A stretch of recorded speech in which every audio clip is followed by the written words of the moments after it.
अस्सलामुअलैकुम। मैं आपका होस्ट चौधरी बाबर काजू। आप देख रहे हैं हमारा यूट्यूब चैनल चौधरी बाबर काजू ऑफिशियल। ਅੱਜ ਜਿਹੜੀ जनाब मेरी ਤੁਹਾਡੀ खिदमत ਦੇ ਵਿੱਚ ਜਿਹੜਾ ਵਿਲਾਗ ਮੈਂ ਲੈ ਕੇ ਹਾਜ਼ਰ ਹੋ ਰਿਹਾ जनाब मेरी ਇਹ ਤੁਹਾਨੂੰ ਪਤਾ ਹੈ ਕੱਲ 2 ਦਸੰਬਰ ਨੂੰ ਗੁਜਰਾਤ ਦੇ ਵਿੱਚ ਇਮਰਾਨ ਖਾਨ ਦਾ ਜਲਸਾ ਹੈ। ਗੁਜਰਾਤ ਡਿਵੀਜ਼ਨ ਬਣਨ ਦਾ ਪਹਿਲਾ ਜਲਸਾ ਇਮਰਾਨ ਖਾਨ ਦਾ ਉੱਥੇ ਆਇਆ। ਉਹ जनाब मेरे ਉੱਥੇ ਮੁਨਸ ਲਾਈ ਤੇ ਪ੍ਰਵੇਜ਼ ਲਾਈ ਨੂੰ ਮੁਬਾਰਕਬਾਦ ਦਿੱਤੀ ਤੇ ਉਹਨਾਂ जनाब ਇਹਨੂੰ ਇਮਰਾਨ ਖਾਨ ਨੂੰ ਦਿੱਤੀ। ਉੱਥੇ ਜਿਹੜੇ ਸਾਡੇ ਜ਼ਿਲ੍ਹੇ ਦੇ ਸਿਆਸਤਦਾਨ ਨੇ ਨਾ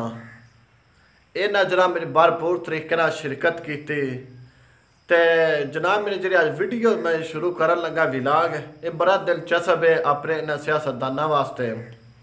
तो लेकिन वीडियो शुरू करने तो पहले साडे चैनल चौधरी बाबर काजू ऑफिस में सबसक्राइब तुसी लाजमी करना है तो नाल घंटी के निशान भी क्लिक करना है तो कमेंट सैक्शन में जाके अपनी कीमती राय का इजहार भी लाजमी तुसी करना है। ये जेड़ा भी सियासतदान ये नहीं भी कोई साडे जिले के सियासतदान जेड़ा भी सियासतदान लेकिन जदों इस नूं अपनी कुर्सी की अपनी सीट का रौला होवे या कोई मसला होवे ना ये सियासतदान उस टाइम इस अपने हल्के की आवाम का बिल्कुल कदी भी ना सोचन दे। क्यों तुसी वेखे तुहानूं याद होवेगा जदों आखिरी दफ़ा वज़ीर आज़म इमरान खान हफ्ज़ाबाद तशरीफ लियांदी बुरजदार ग्रुप ने उसका जलसे का अरेंजमेंट किया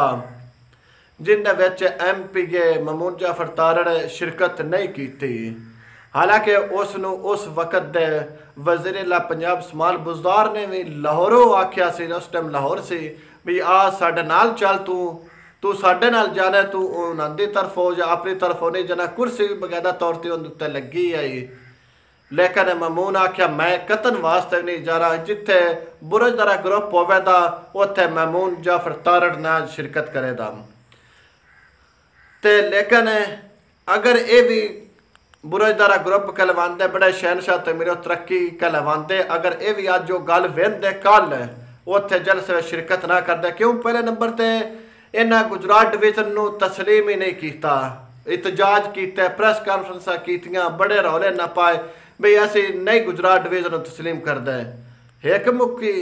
दूजे नंबर पर इन्हें वज़ीर पंजाब भी नहीं तस्लीम किया वो भी इन्हें अपनी गड्डी का फ्लैक्स ला के जो विचले सन उनकी फ्लैक्स ला के अपनी इन्हें साइडा ते ला के वो भी तस्लीम कर गए। बाकी रही गल ममून वाली अगर ममून शिरकत की इन्हों का भी बयान है जिथे ममून होगा उत्थे बुरजदारा ग्रुप शिरकत ना करेगा। ममून टुर गया ममून उन्होंने सपोर्ट की अपने जिले बदे मुखालफत की लेकिन ममून अपने जिले की उहदे गुजरात में शामिल होने की कि वो एक पेशगोई की अच्छे तरीके नाल भी सन फंड मिले फंड भी मिल गया पुल भी मिल गई लेकिन इन्हें मुखालफत की। अगर ये सारे मद्देनज़र रख के उत्थे कल ना भी शिरकत करते इतजाजन तौर ना करते भी साडा इतजाज ऐसा नहीं करनी सानू जिला वापस गुजराल चाहिए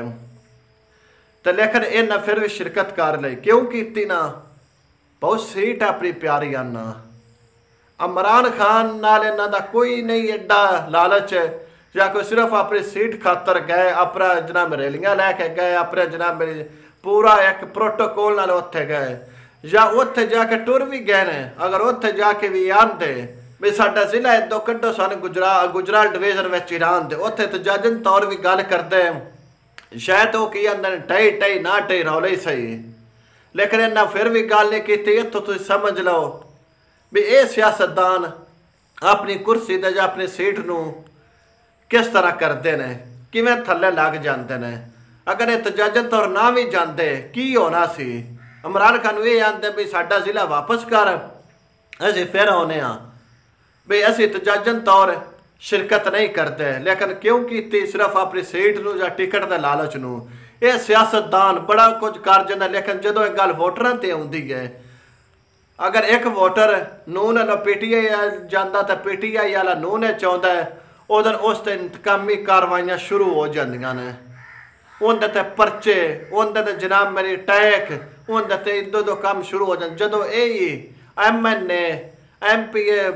पार्टी तब्दील करता लेकिन उनके वास्ते कुछ भी नहीं होंदा। ये सारे सिर्फ इस गरीब आवाम वास्ते इस आवाम नूं धोखा न दिता है। ऐसी कोई गल नहीं वेखे आ गो का मैदान जो जनरल इलैक्शन आया उधर इन्हें सियासतदाना का PTI वाले ने खास करके बुरजदारा ग्रुप ते मामून जाफर तारण या दीगर जेडे नंदे संगी साथी ने उन्हां दा की हाल हुंदा है ते पार्टी ना टिकट देंदी है नहीं देंदी काफलीक विच जांदे ने किदे जांदे ने ये सारा पता लग सी इंशाल्लाह नेक्स्ट वीडियो तुहाडी खिदमत दे विच फिर लैके मैं हाज़र होवां दा वस्सलाम।